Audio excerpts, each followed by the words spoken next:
Hi, I'm Diane, your host of Epic Conversations. Thanks for joining us. And my special guest today is my handsome husband, John. And we're going to be talking about the loss of a loved one. And John and I have been married for 28 years, and we've experienced some losses, which we'll get into in a minute. And I'm sure many of you as well have experienced losses of some sort. And as a born-again believer, we have a spirit, and we have a soul, and we live in a body. And we understand that the born-again part, a spirit man, is alive and well. But we are going to focus on this episode about your emotions, the soul part, your mind, will, and emotions, because that is something that you need to learn how to harness and keep it in control. So how do we handle emotions as they stem? John, what were some of the losses that we've experienced so people know what, at least some of them we've gone through? In sequential order, my mother, my father, your father, and now just recently, your mother. But what about before that?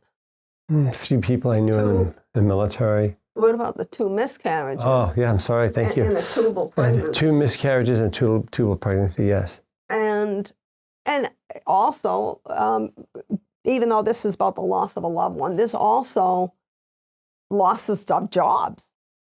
Losses of other things. There's losses of many different forms, but we're going to be focusing on how do you handle it. And there's a grieving process. Now, we're not talking about being harnessed by a spirit of grief where you're under, oppression. And I mean, that is a negative thing. But grief is something that will happen because there's a loss. So a normal grief, what is it? I'll explain, is a person's reaction to a loss. And that involves a person's feelings, emotions, psychological, and the definition says cognitive responses. I didn't know what that meant, so I have to look it up. It means a logical thought and a mental process. And also the experts in the world say that there are basically, some say 7, but a lot of them say 5 stages of grief. And the number 1 is denial. Number 2 is anger. And number 3 is bargaining. Number 4 is depression. And then number 5 is acceptance. So we're going to talk a little bit about that. So the symptoms of grief, they can be both emotional, right, John? Physical, social, and even religious. And depression is usually the longest and most difficult stage of grief. Yes. So let's start. How does the death of a loved one affect you emotionally, John? When you listed these sequential, in order of things, I often wonder, is somebody studying when you lose a mate, mom and dad, or a child, are all of those the ones you have written down here? I mean, are there other ones that people really haven't tracked and followed? You mean other emotions? Yeah, yes. Emotions like somebody when somebody dies, it's almost like you can't breathe. I was explaining that. If you're single again. When you go to get something to eat in the refrigerator, when my mom died, I didn't want to make anything. I just wanted a quick snack, something quick. It may not have been very healthy, but you feel a numbness and like your muscles are tense, and you can't focus on, like, you watch something on TV or listen. You're not really focusing. It's just background noise. And I remember when my mom died, my father would play music, and it's always on. All the radio, TV is always on, and so little things like that. Yeah, that's a good point. And so I don't think that, do you have a team of scientists that are studying, this person just lost their wife or their husband or their child. Let's sit there and put them underneath the microscopy or microscope, and let's analyze them, and try to understand this. But I think there's a lot more that happens than what we have listed on paper.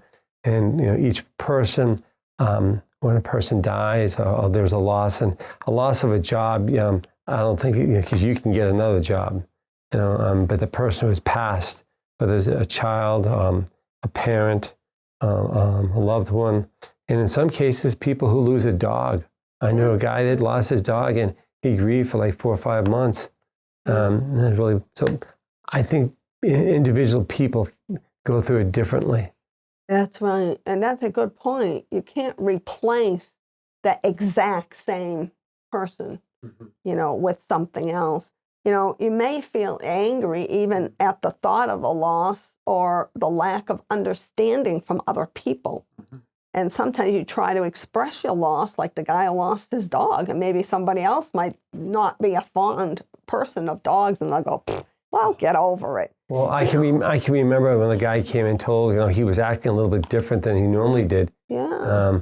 And people find out, well, his dog died. Who cares? It's just a dog.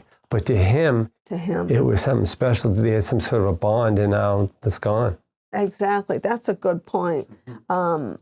So the other thing, too, is these feelings that people go through are normal, and you need to understand that it's okay to feel these things. And as we're going to cover as we go on as to how to handle these losses in a healthy way. Yeah, just hop on a plane, go to Florida, kick back on the beach.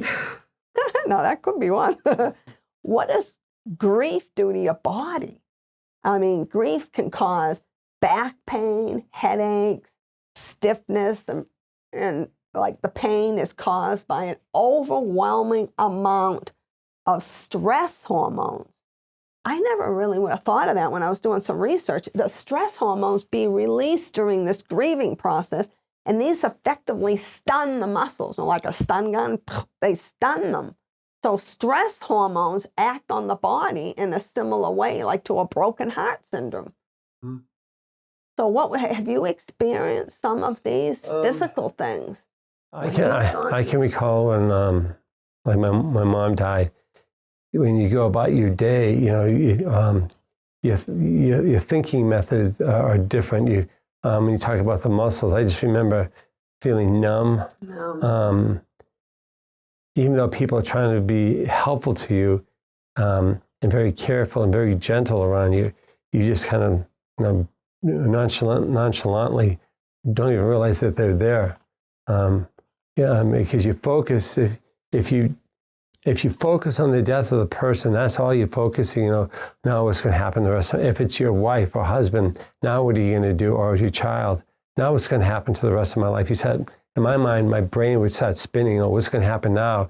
Everything's going to be new again if it's your spouse and maybe your child as well. I can't say everybody's the same, but to me, now that's gone, and how can you replace that? And but as I became a Christian, believing in Jesus Christ, it's not when somebody passes away, if they believe in Jesus Christ and then truly in their heart, it's a better place that they go to, and you'll meet them again. That's right. Yeah, that's a comforting thought. And if I can interject it, I like to look online and these people who have died, and they come back, they tell their stories. And one of the interesting things was my brother had a dog named Duncan. And Duncan, I don't know how to describe it, but that dog was so cool. And people who died said there are animals up there, dogs, cats, and this, I think, I'm trying to remember who said it, but some people who died went up to heaven, and there's dogs, and I don't know how to say that, they're waiting for their master, but their master's never going to come. And he'll never go to heaven because he's not a believer. And I know it sounds kind of corny, but that's one thing I'm looking forward to, seeing Duncan again and getting to physically meet Jesus. But nonetheless, I don't know how to put it in words, but that when the person passes, there's a loss because then there's an empty seat. Yeah. And the holidays, birthdays, anniversary dates coming up. That's a good point. And those are difficult things to deal with. Yeah, they used to be there, and now they're not, yeah.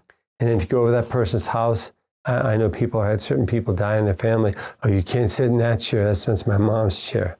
oh, that's Billy's chair, and little things like that. Mm-hmm. Or people don't change a room, they just leave it the exact same way because they want to preserve the person. Let's cover one more question before we end this one. We'll have a continuation. Why is grieving so hard? Because grieving is hard work, and some people just don't want to go there. Mm-hmm. You know, and I'll add that I think it is. It's like grief work, and it requires energy to work through, and most people don't expect that. So it takes a toll on people physically and emotionally, and mm-hmm. that's why so often we feel fatigued after a loss and just, worn out, and why we feel so apathetic towards people and different events. Wouldn't you say? Isn't it hard work? Doesn't it make you tired? It's difficult. You don't want to go through it, but it's part of life. Nobody gets off this planet alive.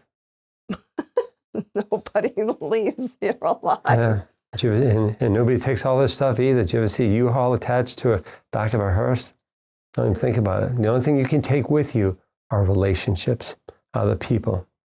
And that's good, John. That's really good. So we'll continue this discussion then on grief. Maybe that's all we can handle in one session. So thank you for joining us. We understand that loss is a part of life, and we'll hope that we can give some more tips in the next sessions on how you can actually cope with these losses in your life. So we look forward to seeing you next time. In the meantime, have an epic day in the Lord. Hi, I'm Diane Grubis, and I've started a ministry, and I want to bless you. I'm so excited about it. DianeGrubis.com. Go to the website and check out all the wonderful things that we have in store for you. We have some great epic conversations with some powerful guests and some teachings, free downloads. And we would love to have you join us, love to have you partner with us. We appreciate you, and we want to hear from you. So check out the website, and thank you.